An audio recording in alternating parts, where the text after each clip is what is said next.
Good day, everyone! We are so glad that you could join us today. We are so excited about today's topic. By the way, I am Beatriz Erica Binaris, together with my group mates, Ms. Romela Serrano, Mr. Jonathan Capian, Ms. Katrina Santiago, Ms. Rica de Guzman, and Ms. Liana Patricia Aguilar. We are the first group from BSN Social Studies 3B, and we will be discussing about Educational Technology 2. Here are the topics that we are going to learn at the end of this video presentation. Educational Technology 1, an overview, Educational Technology 2, understanding technology learners, bridging the generation gap, preferences of the technology generation, developing basic digital skills, evaluation of technology learning, higher thinking skills through IT-based projects, computers as information and communication technology, the computers as a tutor, the computer as the teacher's tool, information technology in support of student-centered learning, cooperative learning with the computer, the software as an educational resource, understanding hypermedia, the internet and education, educational technology practicum, and lastly, tablets for textbooks in schools.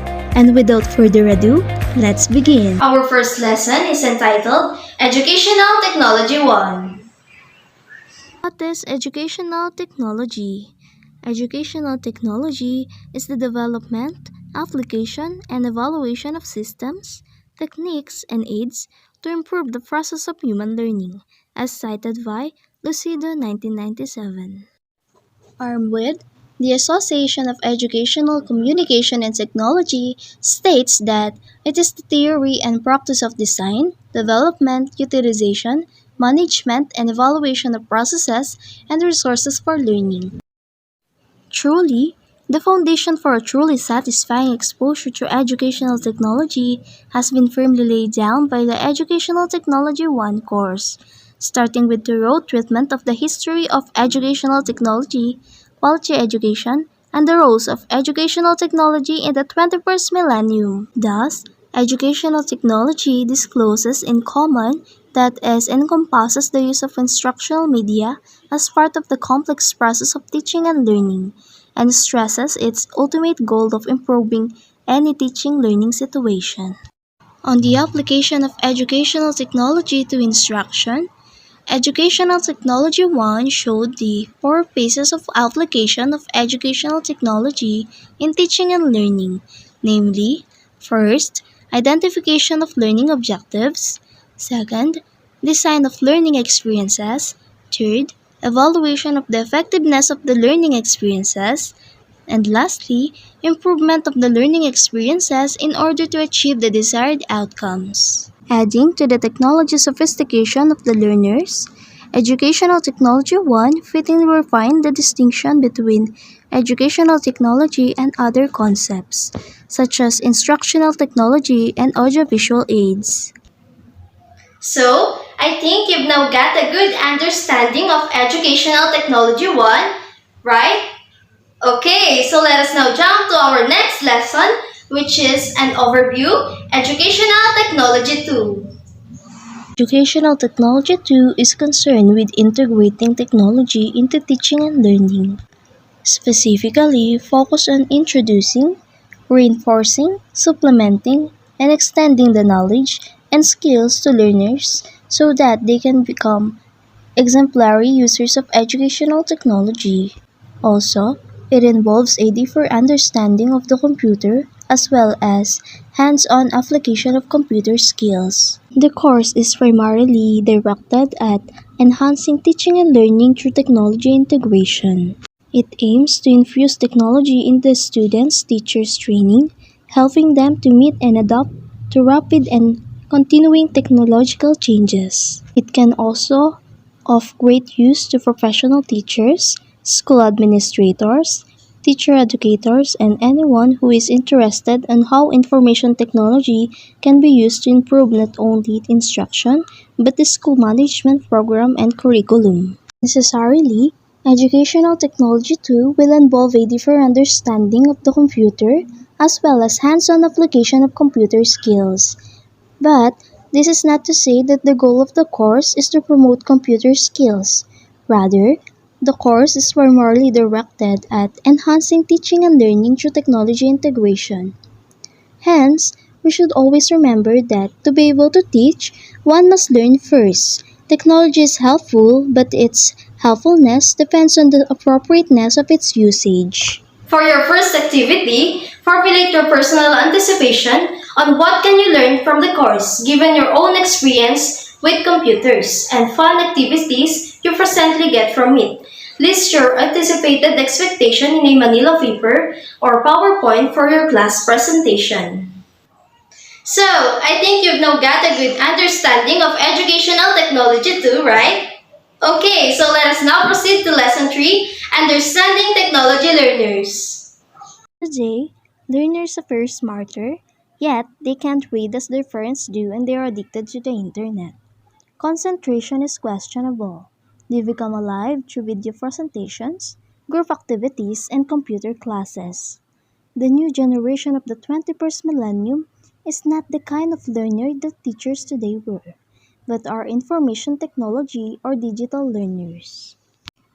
The new learners spend much time talking with friends on their cell phones, sending text messages, interacting through social internet media like the Facebook, playing games, and surfing the World Wide Web. There are positive benefits derived from the use of information technology or digital resources, and these are counterbalance possible negative effects of technology on children. Thus, daily exposure to high technology computers, video games gadgets, cell phones, internet search sites stimulates the brain by strengthening and creating neural circuits. A current technological revolution is creating an intellectual revolution faster and better than ever before. The 19th century psychologist Jean Piaget presented a chart from childhood to adulthood. First, 2 years of susceptible minds, 6 years of acquiring communication skills, teenage years of transition to concrete thinking, and adult years of abstract thinking. Thus, Piaget's traditional learning chart may have to be redefined because even at a very early stage of preparatory school, computer-aided instruction are offered as digital tools. Digital technology sources such as iPhone music devices, video game gadgets, computer games, mobile phones, and the internet contribute to their digital acculturation.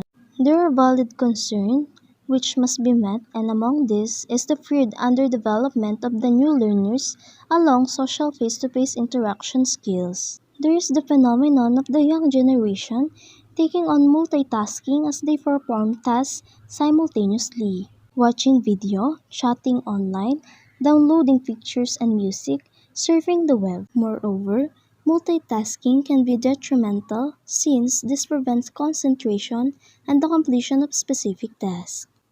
However, multitasking characterizes professional work in the new world of information technology. There is the need to balance the good and possibly detrimental changes observed among new learners of this information technology age. Undoubtedly, education must cope up with the trends of the world. In the same way, teachers and students too must adapt. For your second activity, differentiate the parents 30 years ago and the new millennial generation in terms of technology. I assume that you are done with your second activity because we are done with lesson 1, 2, 3. And now let us hear our next presenter. Thank you for listening.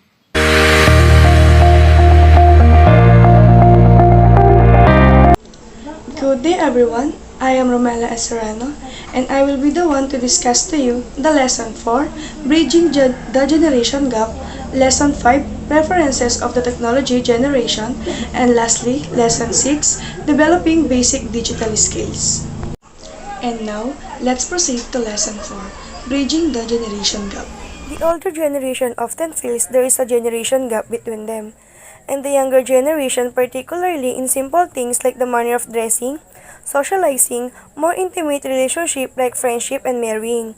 Even in education, traditional schooling has hardly changed even with the clear evidence of a digital world. As we can observe, today is different from the past. We can see that there is a really generation gap. This gap may include the way of teaching, the materials being used in instruction, and how the teachers use this instruction. Traditional schooling has hardly changed even with the clear evidence of a digital world. But we cannot deny the fact that there are some traditional things that is difficult to improve, and it takes time, especially that when everybody is used it. A huge generation gap in the field of education also exists, and it will continue to widen if it will not adapt the changes. It is understandable in the third world country that those schools which do not have technology facilities, the development or the transition of digital education may take time because of information and communication technology or ICT. They really agreed to prepare for bridging the digital gap in the society. We need to understand some potential of ICT, and this is the new network of instantaneous communication is global, overcoming borders between countries and continents. Much of what elders believe may not be applicable anymore to the new generation. According to Alvin Toffler's book, it shows the information age has begun to create many cultural changes in the family and society as a whole. Much of the whole technologies such as tube radios, platter records, etc. are quickly vanishing today because of the rapid development or changes of technology. In this generation, expectation to face a future professional challenge, a digital world ahead of them. Technology-supported skills need to be taught in school today to cope up or lessen the generation gap. If the school will not adapt to the changes and needs, new learners may lose appreciation of educational system. They cannot cope up with the educational system and they will be left behind. So now, let us now move to Lesson 5, Preferences of the Technology Generation. So, there are major differences even from the media used up to the outcome produced. The previous generation are more into content and every lesson, while for now, there's so much more in school than just learning but also developing necessarily values and significant skills.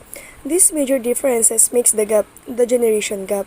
This gap impacts the teaching and learning process, most especially if the teachers isn't in conformity with new trend in education. So it means technology as a choice in education, as an instructional media in new generation. In this lesson, the new and old generation are compared. The old generation likes may not be the same as what the new generation prefers in their life, work, and leisure. Sad to say, much of the good things enjoyed by elders when they were students are no longer available to the new generation. In the field of education, it is important that critical differences in perception between old and young which create a generation gap that need to be discussed. First is text versus visual. The previous generation were into written and tangible materials enriched with illustrations and photos. The learners now are mostly visual learners, so they understand concepts if visuals are used. In order to research, we are going to the library, use the card catalog for needed books, and sign up to borrow books for home reading. Nowadays, we are now exposed to the new technology in such manner that their visual fluency or abilities have been sharpened and enhanced. Next, the linear versus hypermedia. The previous generation learned in a sequential and linear manner, no wonder learners before. They have become reflective thinkers and focused. Today, the learner now gets to access to information easily that may cause distraction. So before, they obtained information in linear, logical, and sequential manner. Nowadays, we have access to hyperlink multimedia digital information. So next, we proceed to independent versus social learners. The traditional way of learning is more on independent learning. The way of learning today encourages collaboration and cooperation among learners. So independent versus social learners experts describe this mode of digital learning as one that based on experimentation, discovery, and institution. Next, learning to do versus learning to pass the test. The past generation are taught by teachers since the teachers before wanted the students to pass the test. They are basically after the score. Now, acquired skills is determining factors of learning. So it means the teachers teach students in order to help them pass the test. On the other hand, the new digital learners simply wish to acquire skills, knowledge, and habits as windows of opportunity afford them to learn. Now, we proceed to delayed rewards and instant gratification. Rewarding learning in the past was an immediate medals, certificates, and diplomas and other objects of gratification are given at the end. Today, rewards are immediate right after the endeavor. Delayed gratification, one leads to short-term rewards that feel good in the moment but wear off quickly, while the other is a long-term life skill. Instant gratification happens when you give in to your desires and get a boost of happy hormones like dopamine and endorphins. And lastly, rote memory versus fun learning. The traditional teachers oblige their students to memorize lessons and test memory. Today, there is still an emphasis on the use of memory, but learning has become fun because knowledge is not just based on memory but more into actions and practical applications. Rote learning frequently involves repeating information until it's remembered. Learners often resort to rote memorization because they are unable to relate new information to prior knowledge. Meaningful learning is characterized by relating new information to prior knowledge.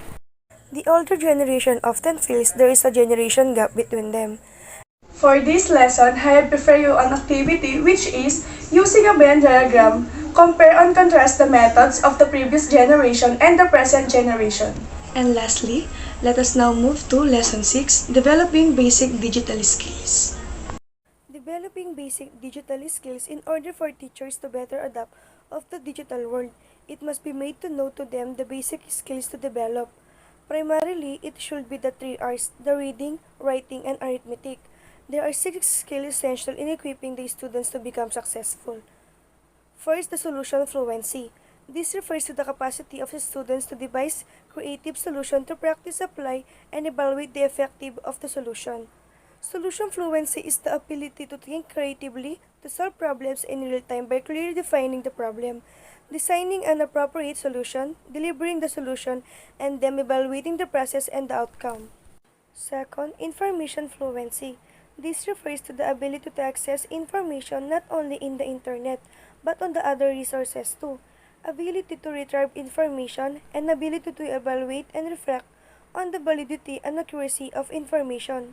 Information fluency is the ability to critically think while engaging with, creating and utilizing information and technology, regardless of the information platform or medium.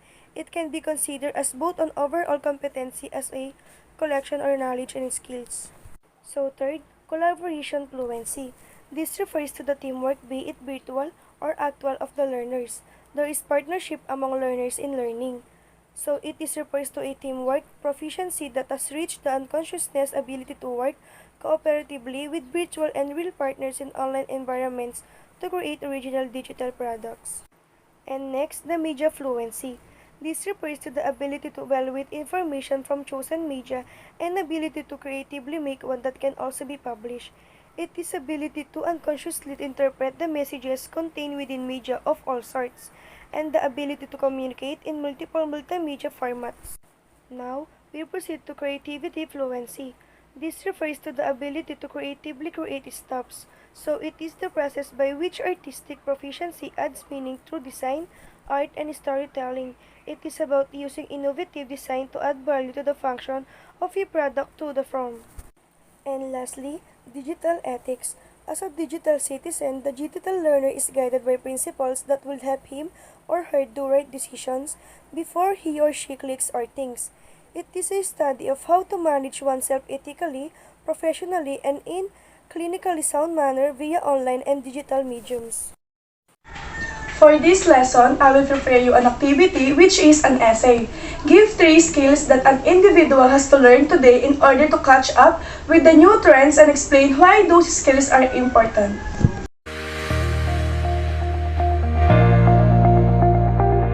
Evaluation in technology learning.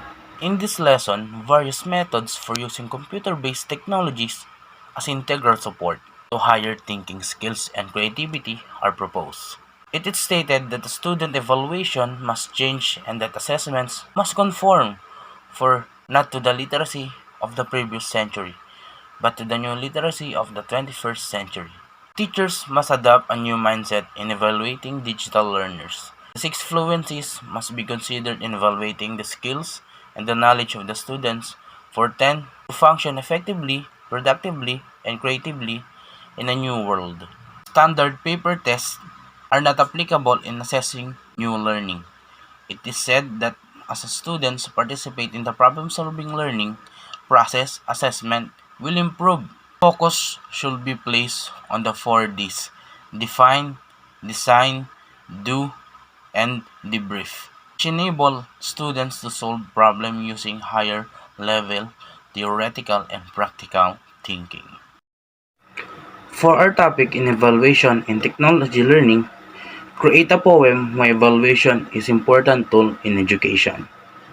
Higher thinking skills through IT-based projects. This lesson focuses on 4 types of IT-based projects that can help students develop higher-level thinking skills. The constructive approach to instruction is used in these projects. Furthermore, these projects include the following key constructive elements: the teachers creating the learning environment, the teacher providing students with tools and facilities, the teacher facilitating learning, students the ones who exhibit higher level of thinking and creativity.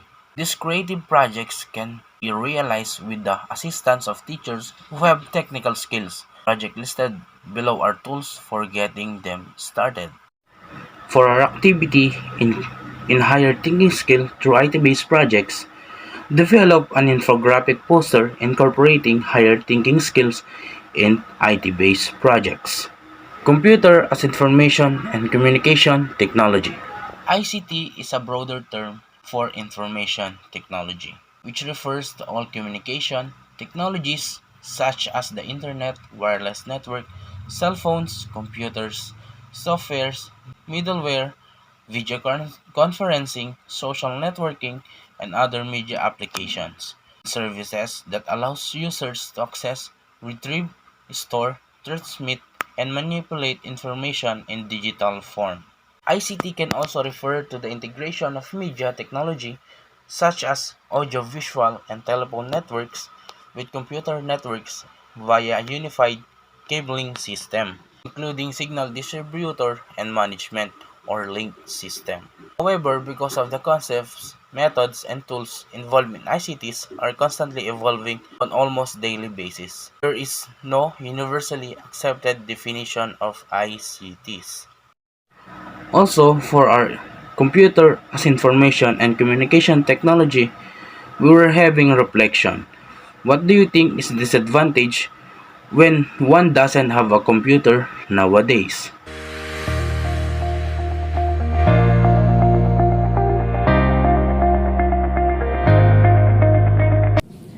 Hi, I am Rica de Guzman and I will be discussing the lesson 10, 11, and 12. I hope you will learn a lot. Lesson 10, the computer as a tutor. In this age, we are bombarded with so many technologies that can really help us, which may even reach to the point of replacing us in the working areas.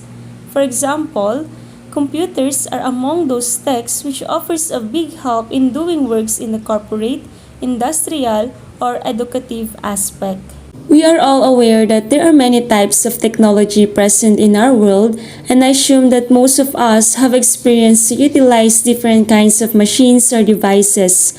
Hence, it is true that technology is already part of our lives and is actually helping us to have a convenient and comfortable life.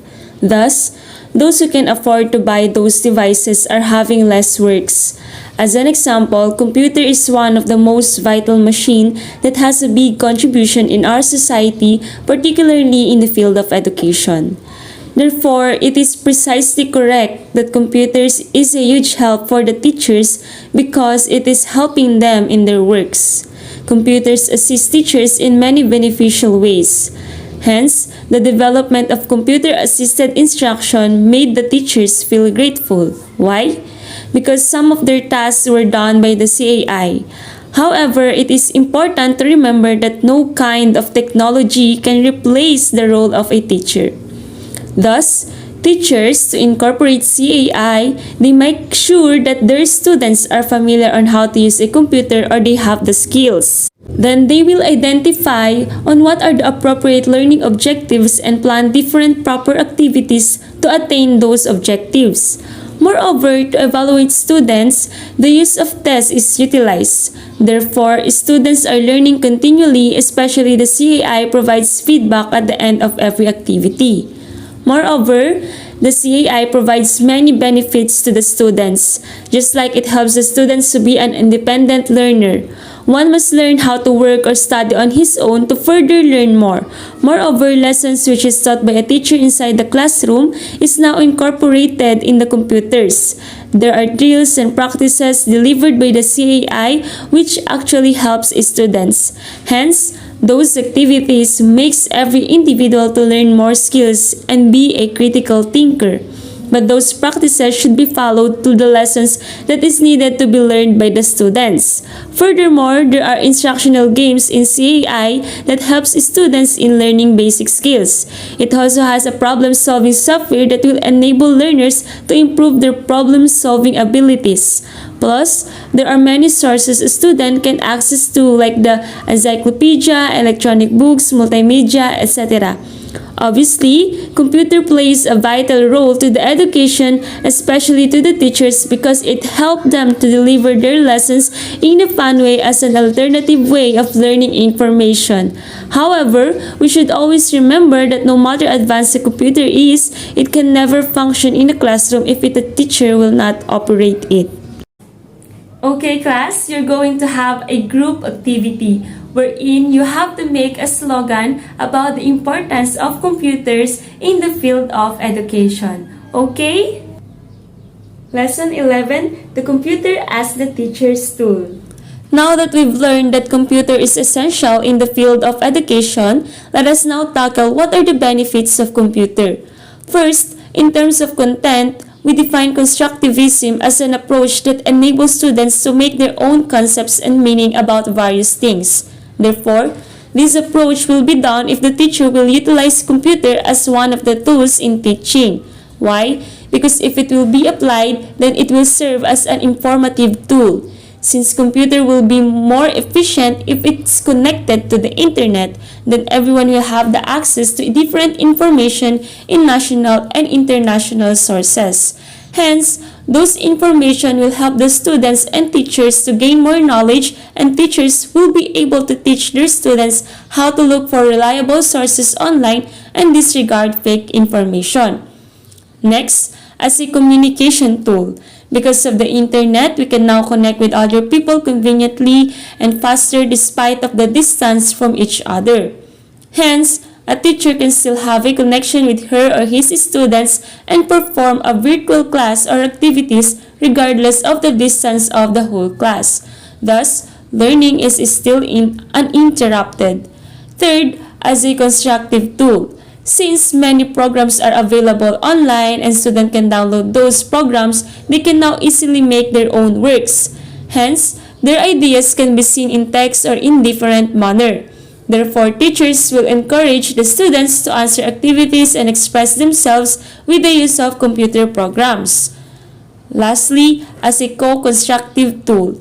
Now that everything can be shared in social media platforms, teachers are using this trend or feature in order for the students to learn how to express their own ideas, build their confidence, and develop cooperation among the students. Okay class, you have a group activity again. You need to make a slideshow or a PowerPoint presentation about the importance of computers during the pandemic. Lesson 12, Information Technology in Support of Student-Centered Learning. On to the next topic. Have you ever experienced class going to classroom just listening to your teachers all day? So if yes, that is an example of traditional learning wherein teachers are the sole giver of information during class discussion and they are the center of the learning process. Hence, students are just passive learners. However, because everything is changing, the way of learning is continually shifting also.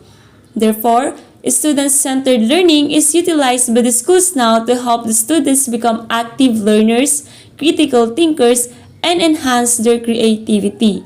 Thus, because we are now in modern era, information technology is integrated in a student-centered learning approach that assisted teachers in their teaching process.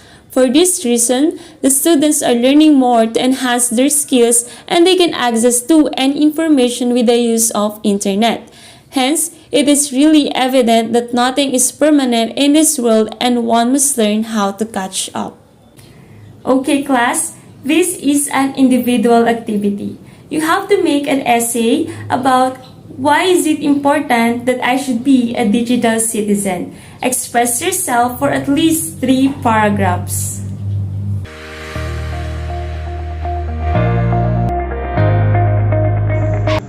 We are now in the lesson 13, the cooperative learning with the computer. Learning in groups to achieve a common goal is referred to as collaborative or cooperative learning. However, in order for a group to be considered cooperative, it must have the following characteristics. First is the common goal. The group must have a common goal in mind so that they can work together to achieve it. Second, interdependence. Members of the group must rely on one another, but not completely, as in delegating tasks to others, in such a way that the job is shared and everyone has a role to play. Third, interaction. Everyone in the group must interact and participate in the work. Fourth, individual accountability. Each member of the group must accept responsibility and fulfill his or her job in the group. Lastly is the social skills. Members of the group must not only be interactive, but also know how to create and maintain strong relationships with other members of the group. Given the aforementioned conditions, it may be concluded that not all group labor is cooperative. A group of people may accomplish the same activity in the same location, but their goals may differ. Moreover, cooperative learning has its advantages as well. This style of learning is active, and students are motivated to learn as a result of it. Because it stimulates group work, there is a high probability that students will learn more because they can learn from their peers, and as a result, students' academic performance will improve. Above all, the teacher becomes more effective since he or she is also fulfilling the other functions of a teacher, such as being a learning facilitator, since in this approach, students learn together from their group mates and the teacher is no longer the sole source of information. Students grow in their social and personal lives. For your activity in this lesson, you will be having a group task. You will watch a documentary about the life during the pandemic and put all your reflection in a Word document. Next is lesson 14, the software as an educational resource. People imagine a computer as a rectangle or square device that projects images or play films, or as a machine that can search for anything. A computer, on the other hand, is defined by the programs and software that it runs. Without a program or software to execute on it, a computer would be useless. System software, which is the operating system of the computer incorporated into all computer equipment, and application software, which is a system that orders a specific duty or solves a specific problem, are the two types of software. By the way, application software may be custom software that performs a specific work for a certain organization or customer, or commercial software that does a specific purpose for personal computers. In addition, Microsoft Windows or Windows is the operating environment that connects the user to the computer's operating system, allowing it to function. This provides user convenience. A file or a program can be run with just a click, a new look, a fancy appearance of the computer, borders, streamlined text, information center. Windows organizes all communication activities and configures the computer for the internet, and plug and play configures the computer for sound and video. The internet may be used to find instructional software which can then be acquired by dealers or software stores. For your activity in this lesson, you will be having an essay. Enumerate and explain 3 softwares that you've been using lately for your academics. Let's now move on to lesson 15, Understanding Hypermedia. The audiovisual package containing one or more instructional material is referred to as multimedia. It includes text, graphics, audio animation, and video clip. Hypermedia is a type of multimedia that is packaged as educational software that allows students to access material and complete tasks. IT applications are typically hypermedia and can take the shape of tutorial software, knowledge web pages, or simulation games. Because knowledge in a hypermedia is not presented in a chronological order, a student can have control over his or her education by choosing which path to take first. An outstanding hypermedia has the following characteristics. First, learner control. The learner decides on his or her learning which to take first or what to take. Second, learner wide range of navigation routes. The learner can choose to speed up or slow down in learning, skip those concepts already learned or repeat other activities or lessons, all depending on the students. Lastly, variety of media. A hypermedia uses more than one media, but this does not mean it uses all. It only uses those that are necessary. For your activity, you will develop your own word cloud about what are the ideas you think when you hear the word hypermedia. Lesson 16, the Internet and Education.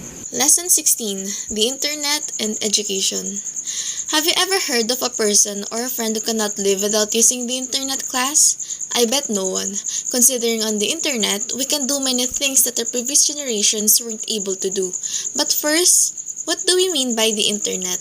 The Internet is a network of many systems. It is a collection of networks across the globe from which computers access, and transmission control protocol or Internet in protocol sets up a standardized rules for the exchange of data to have an access to the Internet. A computer or any device must have a server which has software that uses Internet protocol. However, the Internet is not only beneficial in the field of education, but different kinds of companies and industries are also using it. Many people are using the Internet because they can access a lot of information. They can use it for communication, and they can spend their time browsing any social media sites. And due to innovation, more educational softwares were able to develop that both helps the teachers and students utilize those effectively. They need to learn it and be creative. And for the activity of Lesson 16, the class will be separated into groups and they will make a 3-minute video regarding the advantages and disadvantages of Internet in the society. Then they will post it on social media to spread awareness to everyone. Lesson 17, Educational Technology 2 Practicum. Lesson 17, Educational Technology 2. By definition, a practicum is a practical application of what has been learned and acquired during the process of learning. Educational Technology 2 offers a practical application of the theories learned and skills acquired during the discussion. This practicum makes teachers and teachers in the making equipped with the necessary computer skills to become more effective educators and the learners to become computer literate. Practicum is the hands-on phase of learning, and in order for a practicum to happen, a venue is a must. For instance, a computer laboratory where learners could do an actual drill. There must also be an expert to guide the learners. There must be a time allotment to allow everyone to do the hands-on. Microsoft Word, Microsoft PowerPoint, and Internet inquiring are among the basic applications in the computer that a learner or a teacher must have or master to meet the technology challenges in the 21st century. This is also for the teachers to be prepared in meeting the technology learners for the 21st century. Accordingly, a practicum is considered to be the most highly valued component of a teacher education program that aims to prepare teachers who are thoughtful, reflective, and inquiring. One such approach is to give students adequate school-based practical experience. Therefore, the academic component of the teacher education program must incorporate practicum so that the students can understand socio-cultural, political, and economic factors underpinning education and learn in context from the first-hand experience. And for the activity of Lesson 17, the class will be separated into groups and they will create and record a song on why technology is vital in the learning process of a student. Lesson 18, Tablets for Textbooks in Schools. Lesson 18, Tablets for Textbooks in Schools.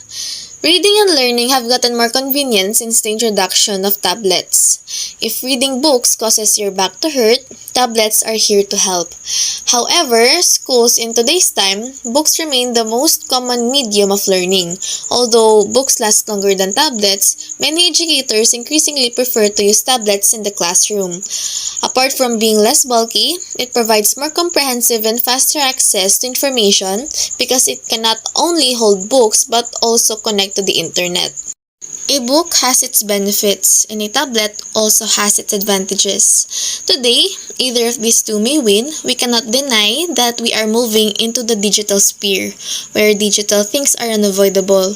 However, with the current state of affairs in the Philippines, it will be difficult for the government to provide tablets to all students. If there is a desire to utilize tablets in the school administration, teachers, and parents must first agree to the concept of utilizing tablets in school, as tablets are now highly expensive. With the activity of Lesson 18, the class will create a reflection paper with the question, do you prefer to use books in learning or using tablets is better to learn further, and why?